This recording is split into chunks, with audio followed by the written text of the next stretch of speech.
meeting with bucket filled and something good. I'm usually a stickler on this, but after some events, I think today is a day that we talk about things that are good. And I hope that I don't have to pull things out of people today, because we need to focus on some positive things that are going in our lives and share those. So who wants to start without me having a very awkward silence for someone to share something good? I was able to spend some time up north with my friend celebrating his wedding, and that was just really fun to see like a whole bunch of people coming together and just celebrating two people. So. Awesome.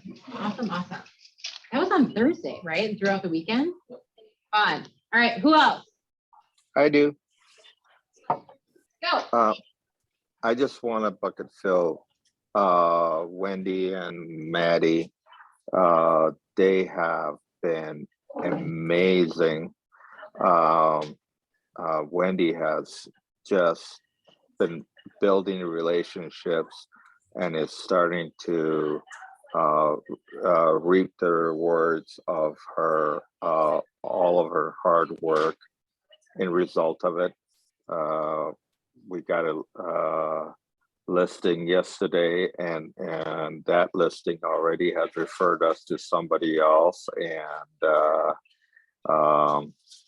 and Maddie is just working very hard with her buyers and being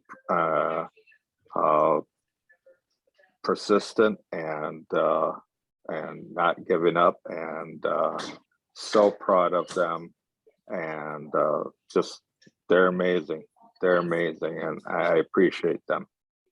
That's awesome. Paige, can we go back? Did you say you already got a referral from the listing that you signed yesterday? Yes. Okay, how'd that happen? Let's elaborate on that a little bit. I have to pass that to Wendy because the relationship was built by her. Got it. All right. If When Wendy she comes comes in, in. we'll ask her. Thank you. All right. What else is good?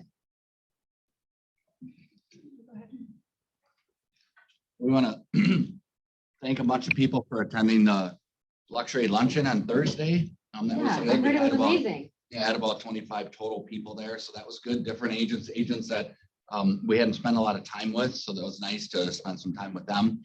And we did a broker open as well on Tuesday, so that was good. We had some people showed up at that as well. So Perfect. yeah, so thank you. Awesome. What else? What else we have good? I'd like to bucket fill everyone in this room. Pretty cool. Can I bucket fill from Zoomland? You sure can, Terry.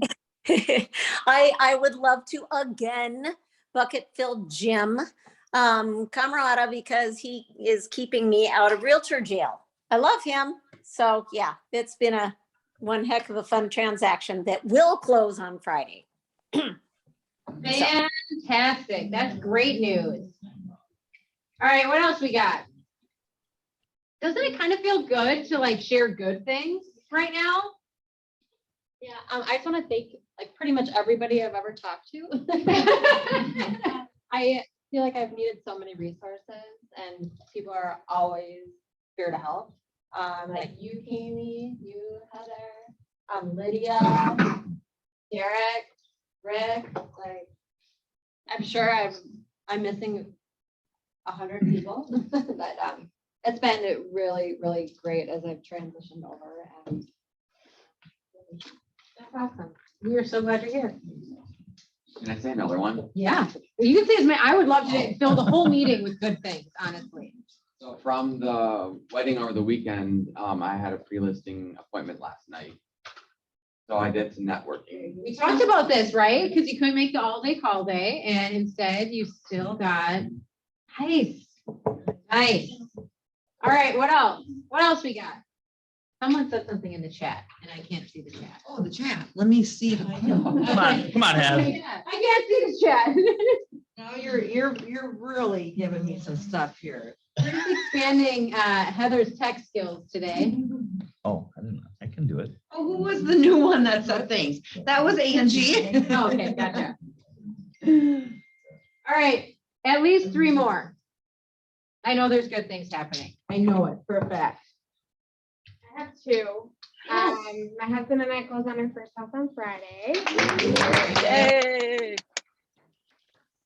And we held an investor event last night at Bethany's Flip in St. Louis Park. And we actually had 4 people that are ready to move after last night. So Okay, so I saw that on social media. Number 1, you guys have a specific sign that says investor meetup with their, like, it is so cool. If you guys don't follow them on social media and probably just ask them as well. The event looked amazing.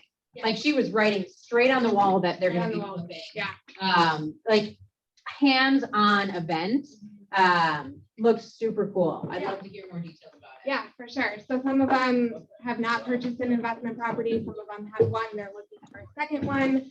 Some of them brought their husbands to convince them that this is what they should be doing. On date night, I saw this posted. It was like, our date night was to come to your event. So it's just really cool that in one event, we got 4 people that have been hemming and hawing to just say, let's do it. Awesome. That's so cool. Really cool. All right, who else? Well, Wendy just walked in. Oh, Wendy. Yeah, we wanted to talk about how you got a referral. First of all, Paige filled all of your buckets. But you got a referral from your listing, like a day yesterday. Like, how'd that happen? Well, we're gonna talk about something good. This week, I got a referral from a gentleman I know who is a estate planner, financial planner, who referred us one of his clients, which to me is a huge thing, because now we're like an extension of his business. If we screw it up, he looks bad. So I'm like, oh, okay, that's a big trust. And then while we're there, this lady says, by the way, my neighbor wants to move. She's ready, said she's ready to be done with this house. She's been there a long time. And like 3 times said, make sure I get your card. And before you leave, I need your card. I'm like, okay, all right, she's serious. I said, we can just go next door and introduce ourselves. But she said, no, she's working. So Awesome. but yeah, that's Awesome. that is totally awesome. And then I got a call yesterday about 3:30 from somebody I just was talking with at a brunch, sharing something about, I don't know, something going on. And she called and said, hey, my husband and I want to talk to you because I think we're considering buying and we need all the information.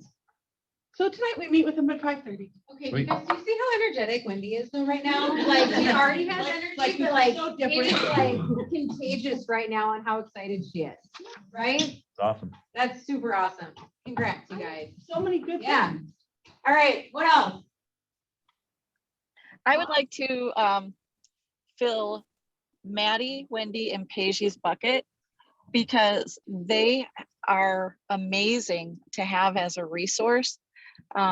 Maddie's been working with some of my buyers. She's done some open houses, and she, Wendy, and Paige have just been a huge blessing to me. They're encouraging, they're kind, they're helpful, and I so appreciate all 3 of them.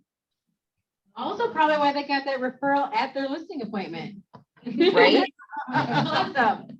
All right, what else? Yeah. I know. I was like, now she can keep an eye on Rick. And it's gonna be amazing. That's too much for Sherry to do. I'll bucket fill everyone here.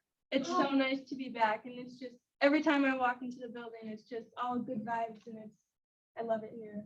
We're glad you're back. Welcome back. We're back to back. Heather. I was going to just say, if our Girls the Net goes as planned this month, we will be at our highest agent count ever at the end of this month. From hearing everyone share how everyone helps each other, I mean, it's just nothing but good to get more people in here and more ideas and more ways to share property management. I mean, so many different tools that we have to help each other with. It's just nice to see it. And not that I'm competitive, in any way, but I would just like us to know that we have the highest net out of all of the Butler groups. Yeah. So, there's that. And we plan on keeping it that way. Congratulations. One more thing I want to say, and I want to bucket fill Tam Langen. Oh, yeah. This last Sunday, she was part of a board that presented a night to remember which is prom night for people with disabilities, special needs. And between the ages of 15 and 22, huge endeavor, massive. She got all the sponsors and all the people to come and do it. And it was just, and it's one of those things you do for people that can never give you anything back. But you do it just because it's something you can do, something good you can do for somebody else. And it was so impressive and so amazing. And she worked herself to the bone. Like, I don't know if there's any skin left on the soles of her feet. She put in so much time on her feet there doing that. But I just want to say, wow, huge kudos. What an example of serving the community and just loving on people that never going to get to return it, but just an awesome example of who we are as a culture, as a people, and just what an extraordinary human she is. Super cool. Super cool. All right, I think we can end on that one. Yeah. Finally, finally. Okay, so I think this is something that you guys have been excited about, from what I hear. I've never been able to experience one of the block parties that we've done as an office because they were kind of shut down after COVID. Our first one is next week Wednesday. So it's going to be bi-weekly after the team meetings. The Market Center is hosting the first one, so it's going to be burgers and chips and hot dogs. So it'll be at 12 o'clock to 1 o'clock, right outside in the parking lot. What am I missing on that though? That we in the past, we've always had teams sign up that have, the commercial department has signed up, some of our larger teams. We also get vendors. So here's a sign up sheet if you want to host a barbecue. And that's just where you're coming. You're kind of staying at the grill, bringing the stuff to grill, and we take donations for whatever charity you want to do it. And we all just kind of hang out and have a wonderful lunch. Anybody remember those and want to say anything about it? I know, but I'm super Good excited. food. Yeah. It's always really fun. It's just fun to hang out, talk, enjoy the day, and get to know everybody else in the office. Yeah. So So if anyone wants to sign up sheet and wants to host a barbecue, it's at the front desk and in here. Awesome. And then another really cool, we haven't done this in a while. So 6 Personal Perspectives is a remarkable class to take. And if you've never taken it or you have taken it, I highly suggest doing it again. So that is going to be Thursday, June 2nd. It's going to be in person only, and it's at our Market Center. So all of the Butler Group is signing up to be here at our Market Center from 11 to 3, and Jason Spars is the one that's going to be teaching it. So again, if you've never taken it, it's a great class to take. I highly recommend it. And that's going to be next week as well. Wendy, what are the 6 personal perspectives? She's got it. Self-mastery. Well, now you put me on the spot. My brain will just freeze. Got 'em. Yeah, E2P, entrepreneurial, to purposeful. And 80/20. Win-win or no deal. No, that's No. why for CTT. No, Yeah. that's- 6 personal Yeah, perspectives. come on, Derek. That's- Anyway, that's what the class is for. I asked you. They're gonna try to figure them all out. Next, okay, I'm Okay. getting this. All right, reminder, we're gonna be closed on Monday for Memorial Day, so we're telling you all that today, so you can prep anything that you would need done on Monday, because the office will be closed and the leadership team will not be here. And I think that's about it. And then we're gonna do a broker minute from Jim, and then we're gonna head into the mastermind. Okay, thank you. What is the most important topic we need to know about right now, Jim? You get one. And you only get 1 minute. Now, let me start off by saying thank you for everybody, to everybody for calling me before you get into a serious problem. It's not just new agents, it's the seasoned agents as well. I see some of you up there on the screen. Thank you for calling, seriously. I had one yesterday. It's a real interesting one. There is a seller who wants to sell a particular piece of property. And there's agent A and agent B who both obtained the one-time showing authorization and compensation agreement from the same seller. And as it turns out, Agent A and Agent B, different brokerages, both have the same buyer. That's ridiculous. Hold up a second. How is there, can we go back? Who has them under contract as a buyer? Okay, that's where it starts to get interesting. That's where I'm gonna start to drill down. I'm like, So here's Agent A, Agent B, and Agent A. Agent A was smart enough to get the buyer to sign a buyer agency agreement. The other one does not. Now, there's one other caveat. This agent, smart enough to have the maybe buyers. seasoned enough. I don't know if we use smart enough. No, she was smart. She put the buyer's information as his corporation. This one did not. Does not have a buyer agency agreement, but also in the seller's agreement, the one-time showing agreement, just put the buyer's personal name. So what would you think? I'll tell you. Because I called the legal hotline on this one. And John Kopechne, one of the attorneys at the association, just loves it when I give him a call. He says, I started a Jim file. Because you always have the most Hey, unusual. Terry, Jim's got a situations. file too. So because she put, Yay, Jim. Yay, Jim. well, you already have a file with me. Oh, I okay. know my file's thick. Right, you have my file. So he said there are two different entities. Because the buyer agency agreement as well as the one-time showing agreement was in the name of the corporation. And the one-time showing agreement without a buyer agency agreement was in the buyer's personal name.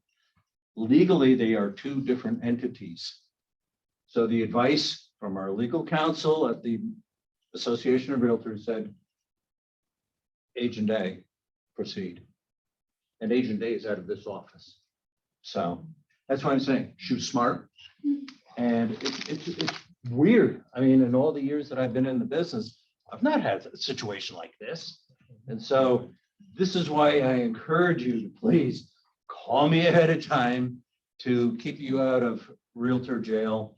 I don't think anybody in here is going to look real good in an orange jumpsuit. So, any questions? Eric? Yeah, on that, I've done those one-time showing agreements before where I've written in a little bit like Agent A, the buyer's name,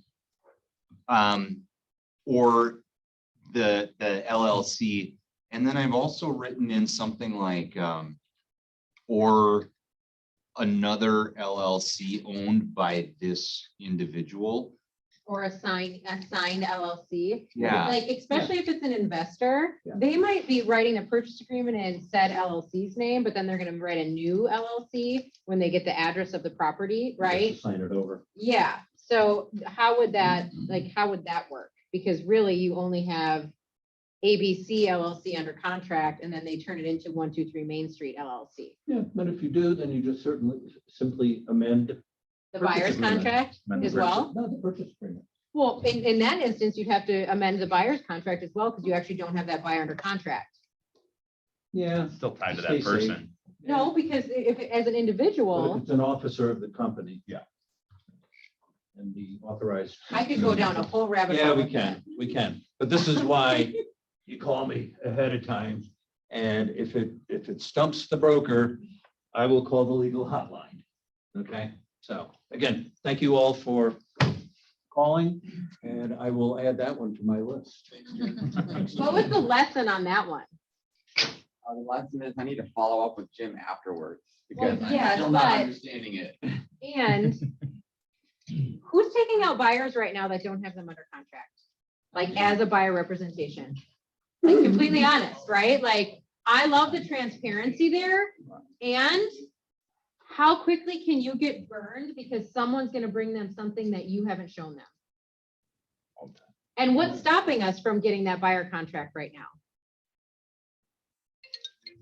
You're Okay, and I appreciate that, right? So is that worth a potential $10,000 or more check? Derek? It might stink to hear no, or to get resistance from somebody, on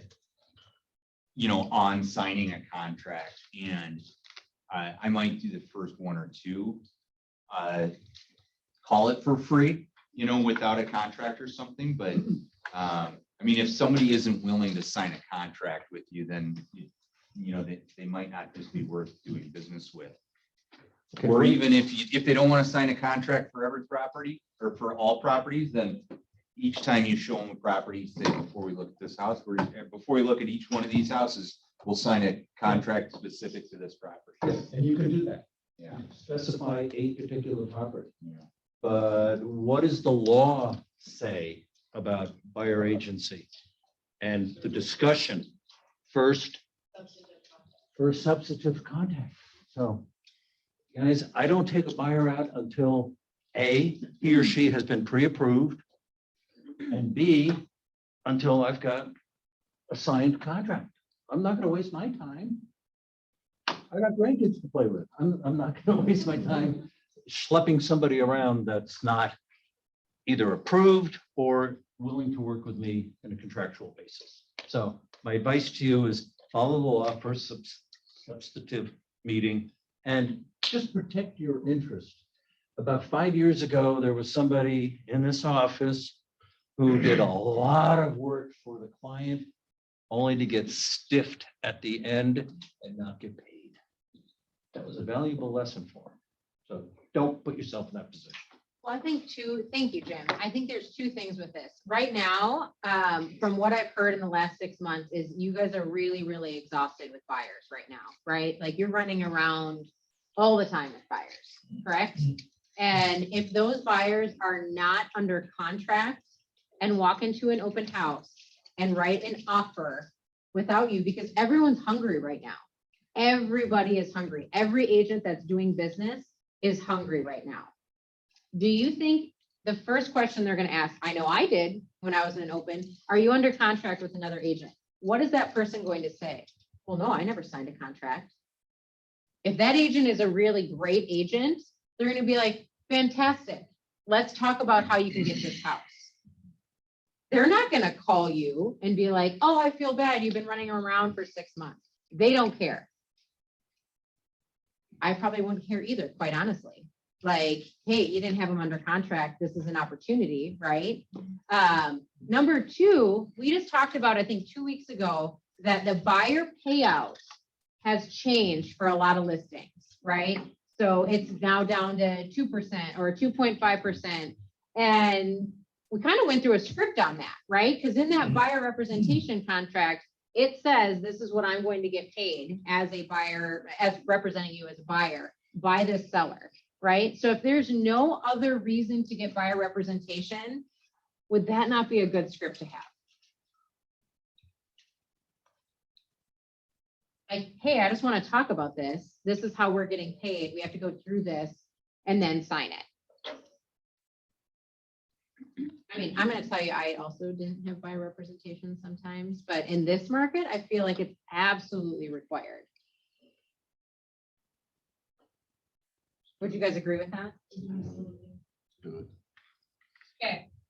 All right. So I sent out an email yesterday and I appreciate all the people that responded to the email, which was about 5. So number one, thank you for those that responded. And truly, this is normally our all Butler meeting. Jake is actually down in a mastermind with Gary himself today. So you get me instead for this 4th week. And I really want it to be things that pertain to your business, things that you're having trouble with right now, or things that you want to talk about. Because I can stand up here all day and bring whatever value I think that you want. And if I don't get feedback on that, that's the quote unquote value you're going to get. And again, I'm not in the market right now. So I don't know all the things that are happening. So I'm going to go down the list. If you guys want to add things to this mastermind, the really awesome thing about a mastermind is I don't really talk all that much. right? So this is you guys talking about the business, talking about the market amongst each other and getting to know each other on your ideas and what kind of where it takes us, right? So I don't know where it's going to go, and I need your participation. Those also on Zoom, I love the fact that no one's face is showing besides Lydia's live. So either you guys are in your pajamas, in your car, I still would love your participation. All right, so There we go. on that note, there's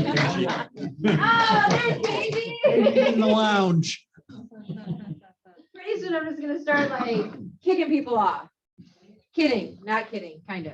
All right, so number one, buyer conversations about interest rates. We got into this a little bit. I was absolutely shocked. I just was talking to Rick before this meeting started. It's at 5.5% now. Like, I am incredibly shocked with that. So what conversations are we having with our buyers right now that are under contract with us? Derek. You know where there's lower interest rates? Jumbo.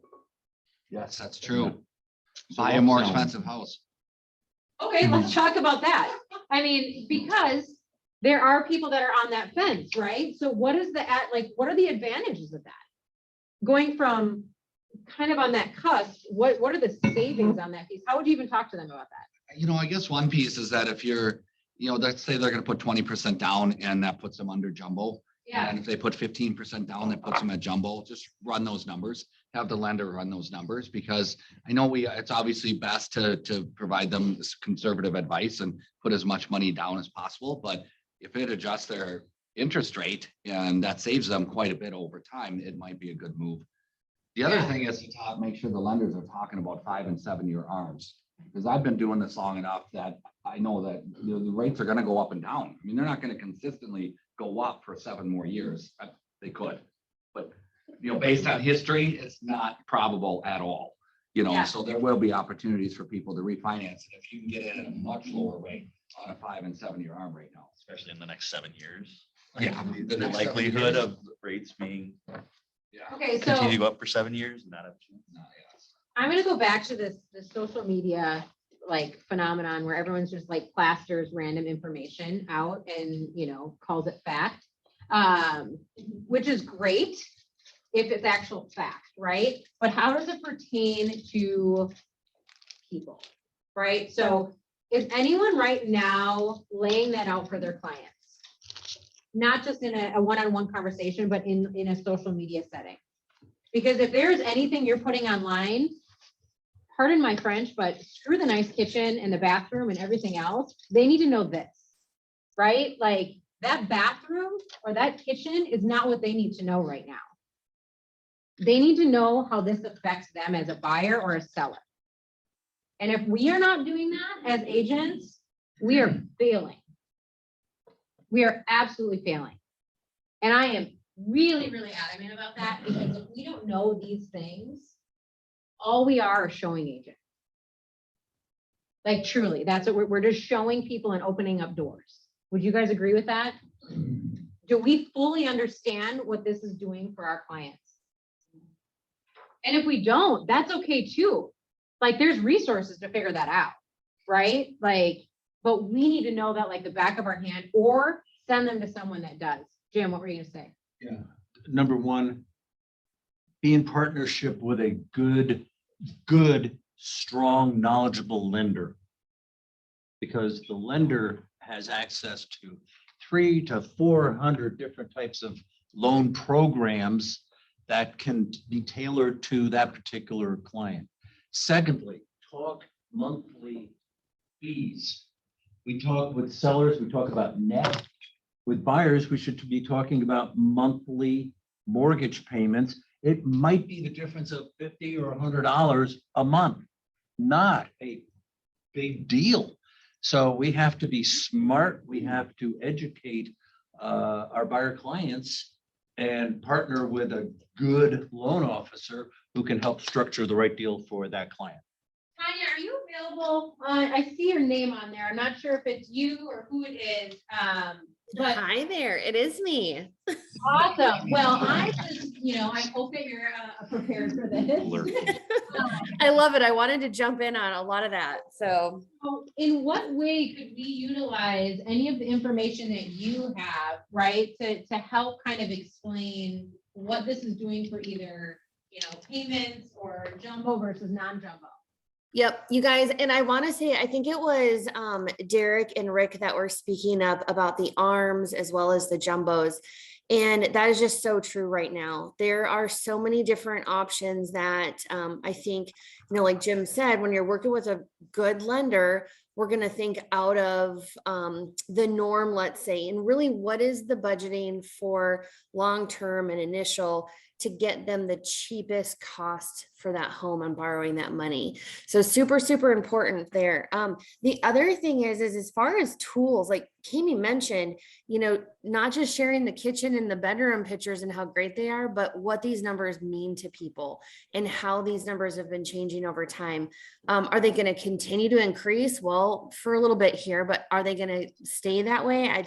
I would assume we're going to see some drops in the next, well, it could be a couple years, but we do have tools available if you're looking for some resources. I guess I just encourage you to reach out to me just because of the slew of information that I do have where you could piece them apart, making social media graphics or videos, doing some live content and things like that could really help, just share the word out there with your database.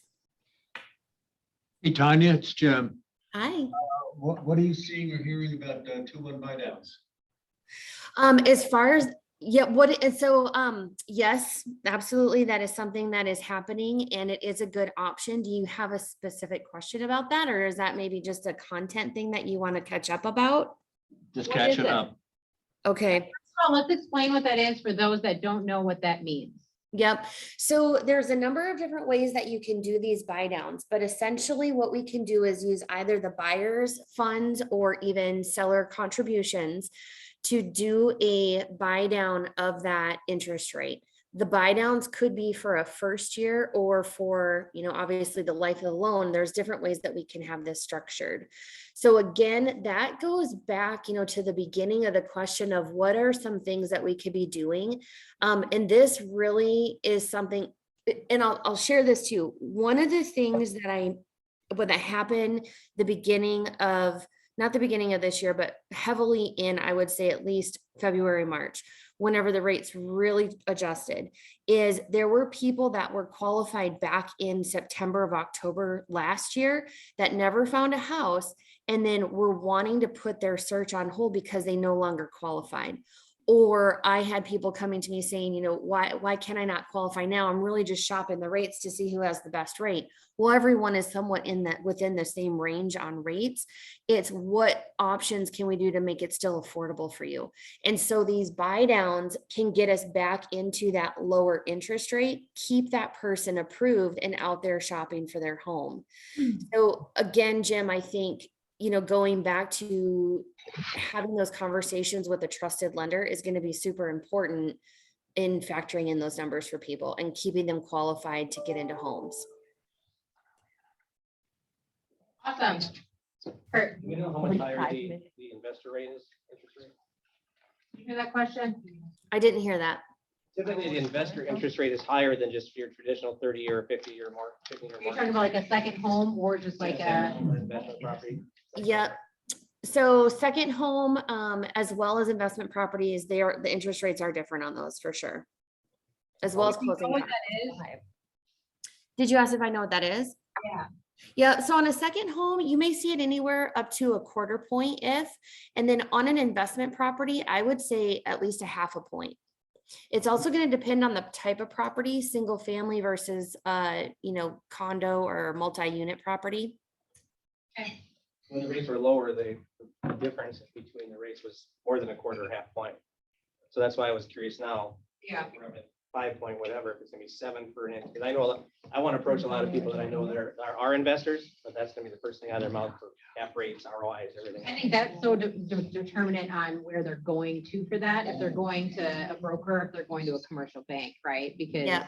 those rates can vary substantially, Absolutely. depending on where you go in regards to an Morgan Stanley investment. or something, or Anything, like if you go to a Bridgewater Bank or a Star Bank, like any of the commercial banks, that's gonna fluctuate incredibly different than if you were to go to a broker of a different type of, if they're gonna take it out of Wells Fargo or wherever.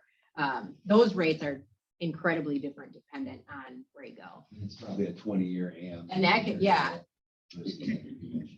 Yep. so when you're approaching buyers, I would assume that's something you want to keep in mind, because I have a lot of people that are Morgan Stanley like clients in my network.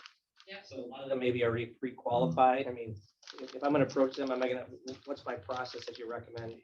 Let's say I give Jim, my friend, a call. I say, hey, he's looking for investment properties, because I know he wants stuff in Arizona, Florida, and maybe Minnesota. Can I just start chatting with him in general, or do you think you want to try to get that person on a buyer contract right away, or just find out if they're pre-approved from Morgan Stanley, or? Well, I think they have to raise their hand. You can talk to them, about if they're wanting to invest, right? And then I would take them through the pre-approval process and where they're gonna actually get that loan from. And then you can, kind of talk to them about what resources you have and suggest where you feel like they should get approved. You have to give them multiple options on that. As we just talked about this, and we talk about transactions, we talk about units, and we talk about our GCI. What I just thought about is when you're going into these conversations, right? We've all got goals this year to fund whatever life we want to fund. What is our mindset when we go into that? And this is a very broad question. When we go into that goal, right? And we want to sell someone a house, what's your mindset going into that? Because what just came to mind to me, and I'll share, is the knowledge base of this being one of the most, probably the largest financial decisions that they will make, unless they're a business owner or they're an investor. Is that how we're treating it? Is that how we're treating those conversations in those relationships? Or are we treating it as, man, this is another unit that's going on the docket.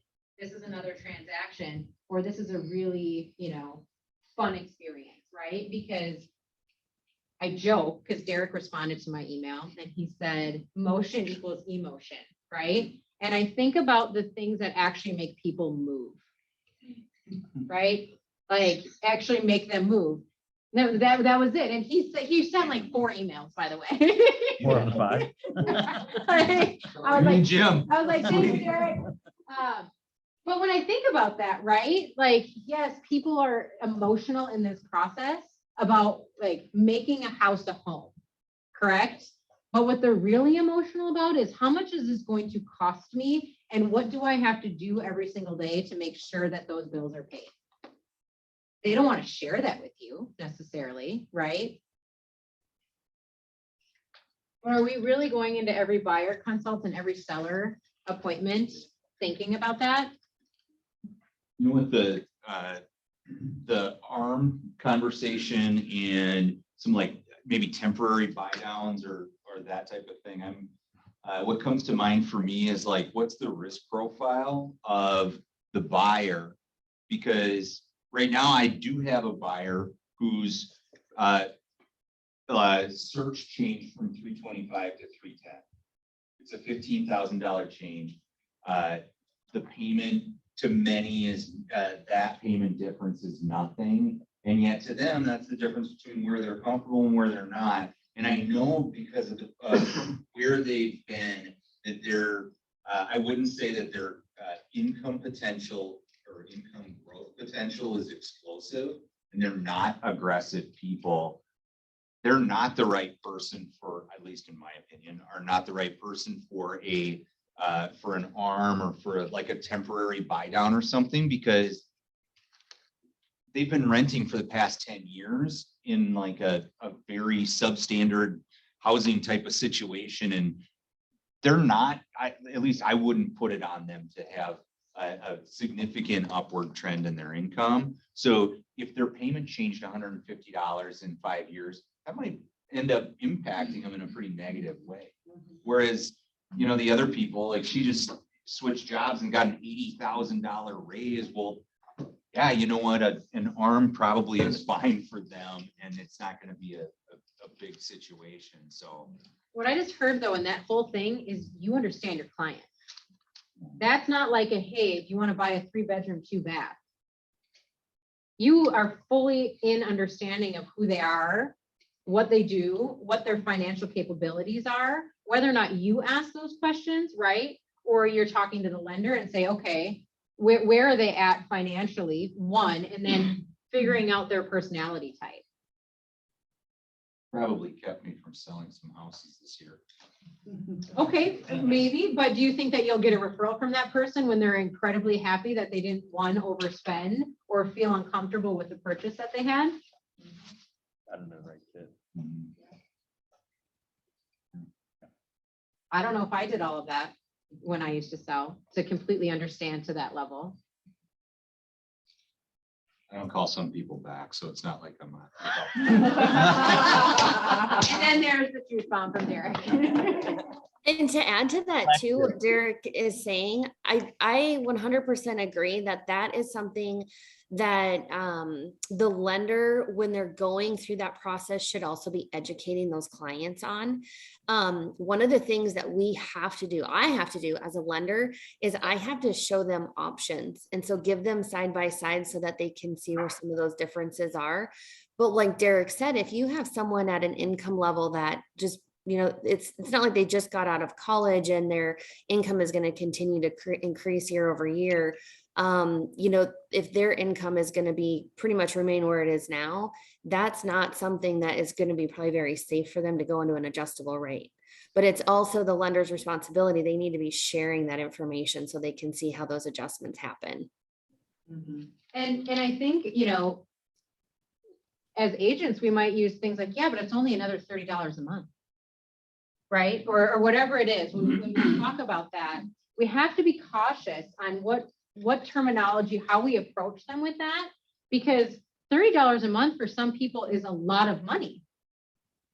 $200,000 a month is a lot of money for people. There's, you know, it's all about their financial thermostat, and you have to be aware of how you're speaking in those appointments, because that can be incredibly offensive, right? Or it can be like, man, no, I don't feel comfortable. And then they're going to get into a situation.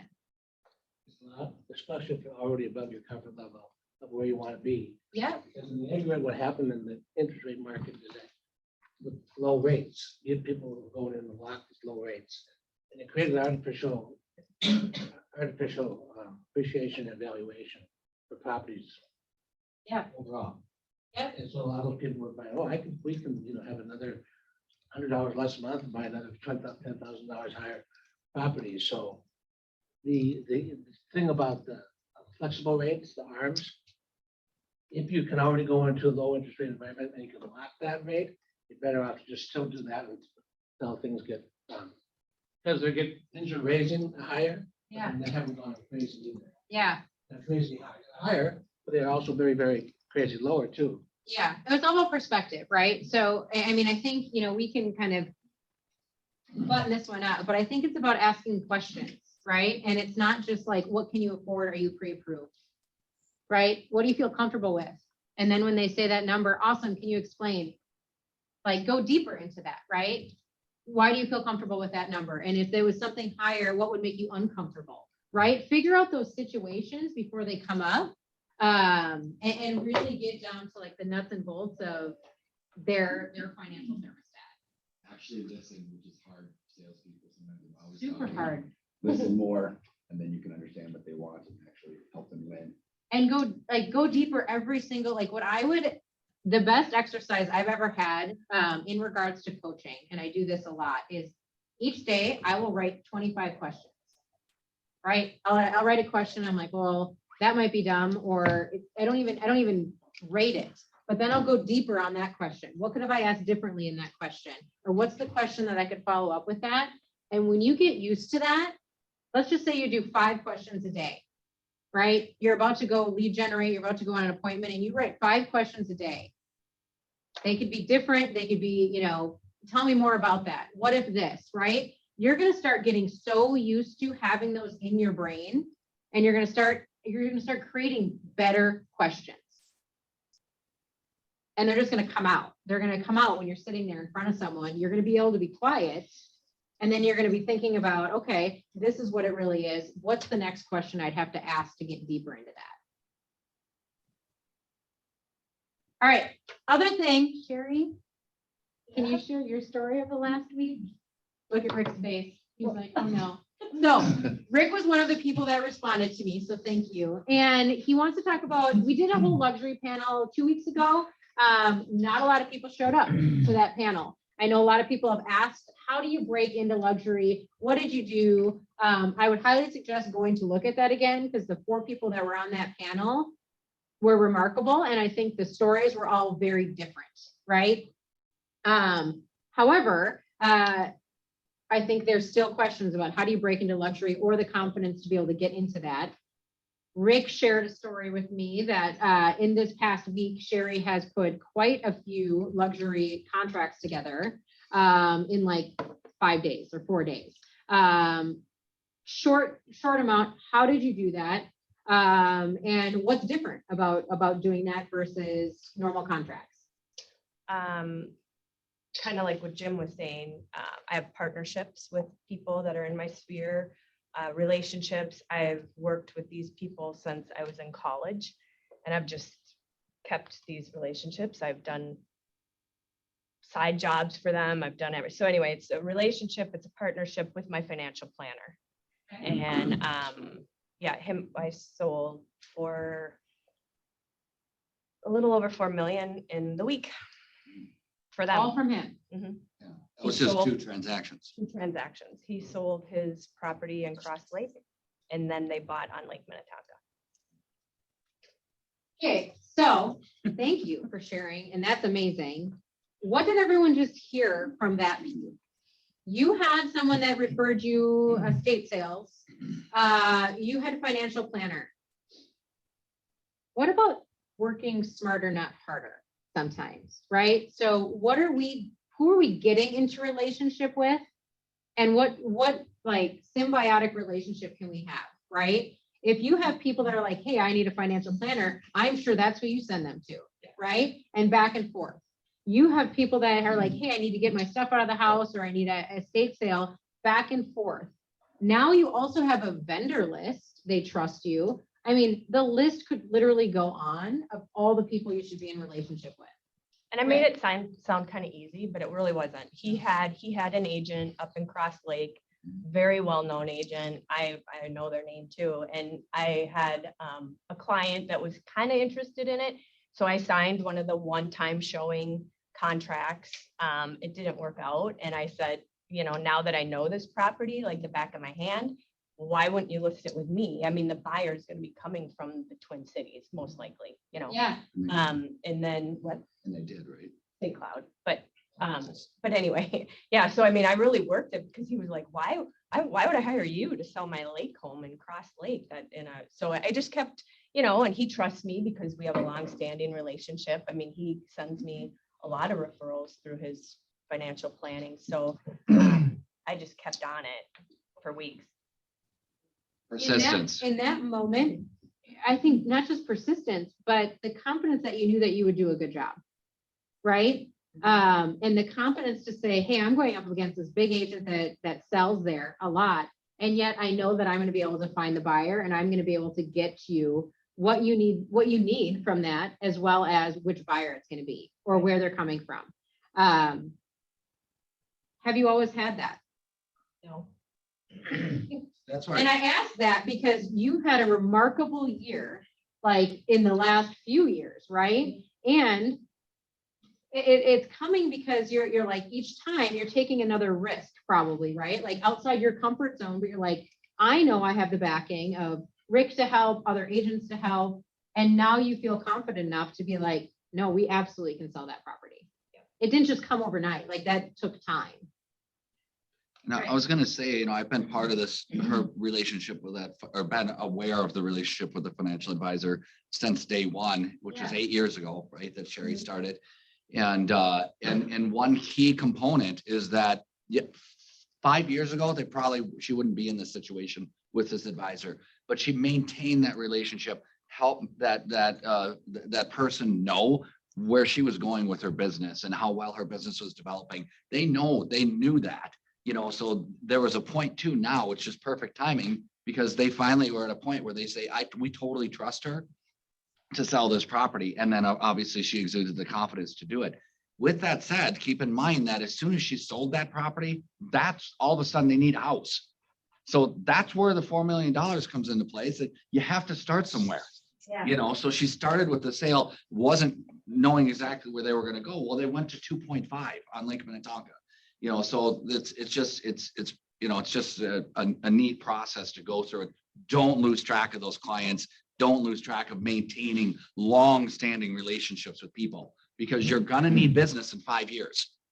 Well, and the other piece is, do we ask our vendors or anyone? Do we ask anyone in our lives, whatever relationship it is, like, hey, what's your goal this year?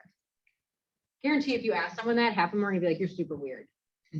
Like literally, they're gonna be like, what? No, I don't know. I've got this 9-to-5 job. It's whatever. Don't tell me that people don't want to have goals. People don't just get up in the morning just to work, right? Like maybe some, but that's because they don't know what they don't know. And if you start changing the conversations with the people that you're in relationship with, I guarantee you're going to see the difference of your referrals. If someone owns a small business, hey, what's the goal of your growth for the year? I'm on the investment side, but I always ask this question in this regard that you're talking about. I'll say, where are you at in your business cycle? Are you trying to buy? Are you trying to sell? Are you trying to preserve cash? Are you waiting for things to come down? Where are you at in your business cycle? It's a very open-ended question. It's asked on purpose. Yeah. When I get the answer, you find out the question and the answer to that question. Or it could be like, I don't even know what that means. Right. Does my business have a cycle? Right.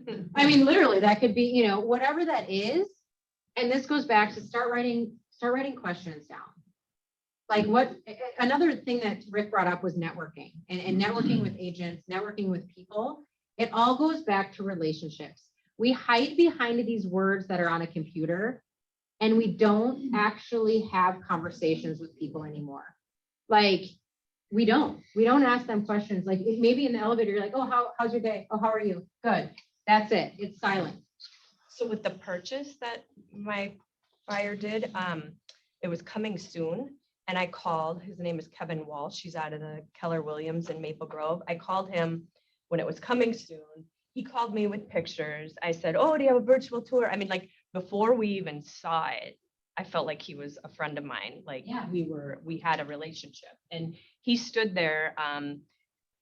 The next day we went back because Mr. Buyer didn't even see the house. But we went back and he told my buyers that the main reason we were in multiples, the main reason we were standing there was because of the relationship that their client, which was me, or their agent, which was me, developed a relationship. And I knew that you guys wanted this house. I knew that you would love this house the way these people love it. And that's why we're standing here today. And you just met him. But Awesome. Yeah. you But picked up the phone. yes. You also picked lot. up the phone. Every 3 hours. It is not email, it is not text message. Like we are human beings that need to have conversations. And I think in the last few years, it's like, ugh. Like if I just text that person, that means I care. Or like I'm getting the information. No, there needs to be actual relationships. And that goes to the testament of when you're in multiples, if you don't have a relationship with that agent and 2 other agents do, I guarantee you those 2 agents are the ones that their buyers are going to get that property. Right or wrong, I guarantee that's who it'll be.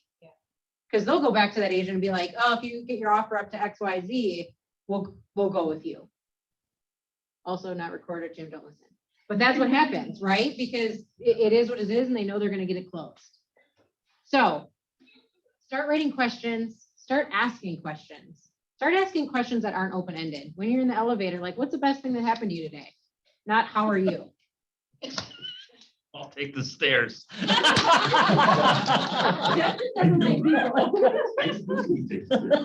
No problem. Just get trapped. Getting deep in the elevator. Is it not? And if you're not willing to be in relationship, it's gonna be really tough. It's gonna be really tough. You know, for Tom. Or go commercial. For Tom, the people that you ask that question to, do they always have it all figured out? It's a probing question and it's to listen to response as to your point, what do you exactly mean? And then I'll say what I mean is, are you sitting on a lot of cash? Are you trying to make certain? This is a good opener for at least a lot of other things that you want to know what's going on. You can show your knowledge base. The reason I ask that is because I think a lot of our assumption is that when people own businesses, they have it all figured out. And the reality is they're just like all the rest of us where, you know, they probably have whatever they're doing figured out, or like they figured out how to make this widget pretty well and that works awesome and they make money and they bought this building or whatever, but they're not like Steve Jobs or whatever, you know, it's just a normal person and they probably need help. That's a group that's like, it's like you're working with the financial chessboard. I had a client that very, very wealthy private family. And I went and sit in his office one day and I said, you know, come in over here and talk to me. It's like playing a game of Monopoly, only it's with real money. Yeah. And you have to be kicked out of that. Well, I mean, to that point too, he didn't have it figured out. Steve Jobs didn't have it figured out when he started, right? It was like, I'm gonna just throw this stuff together, and then he found people. And then they helped him figure out, right? Like, he didn't figure it out on his own. If you've ever read anything about any of the businesses that are incredibly successful, no one does it on their own. They find people. In order to find people that are talented, you have to talk. You have to talk to people. You have to be in relationship with people. Gary says real estate's a contact sport. True.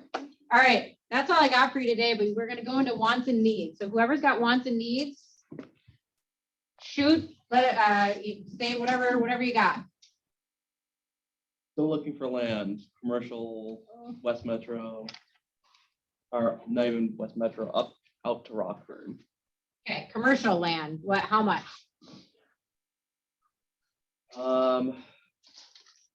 2 acres would be great. Okay. It's kind of like a mixed use scenario. She's starting a community art studio. Awesome.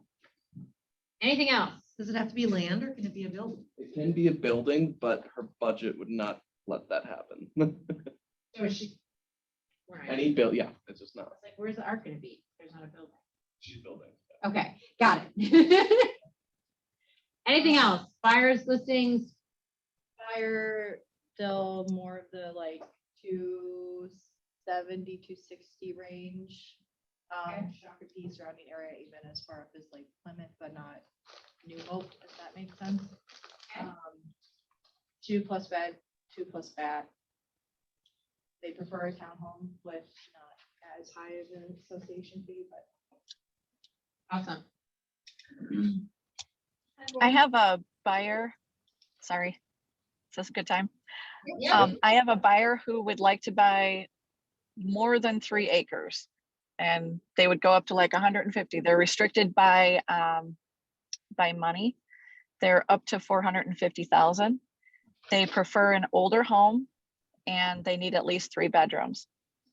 They would like to be within an hour of Chanhassen, but they would go up to Cambridge. So that would be like an hour and a half from Chanhassen, but all the way around the Twin Cities, hour and a half from Chanhassen. Hudson? What? Is that the wrong? Hudson? Maybe not. I don't know. Hudson would work. Hudson would work if you know of something. Yeah, I saw one the other day. I'll send it to you. Oh, that would be great. Thank you. And then I have a buyer who'd like to buy a townhome. She'll go up to 350. And she would like to be in the northern suburbs. So like Plymouth, and then up kind of following 694 up around to Blaine. Thanks. Awesome. Angie. I have a new listing coming soon on Sunday. It's St. Louis Park. It's 5 bedroom, 4 bathroom, built in 2016. It looks like a model home. like they've never lived in it. It's 924-9. Kind of like Minnetonka Boulevard, Louisiana. So, $924,000. Awesome. Include that in with an email to Lydia so everyone will see it. yeah. Okay. All right, I want to be conscious of time. Anyone else have anything? Oh, Delana has one? I just still have a buyer, roughly around 6, they'll go up to 7, but we need a 14-foot door on a pole building if anybody has got anything. Well, that's very specific. Oh, I was like, wow, that's intense. RV or? very important. RV storage? Yes. Yeah, those things that go- They build a Well, we've barn? explored. Okay. I don't know, is there already somewhere else? Yeah, that's what they're currently doing. Did they build Right. a? Anybody else? All right, send your buyers listings to Lydia and she'll send those out on email. Otherwise, go have an awesome day.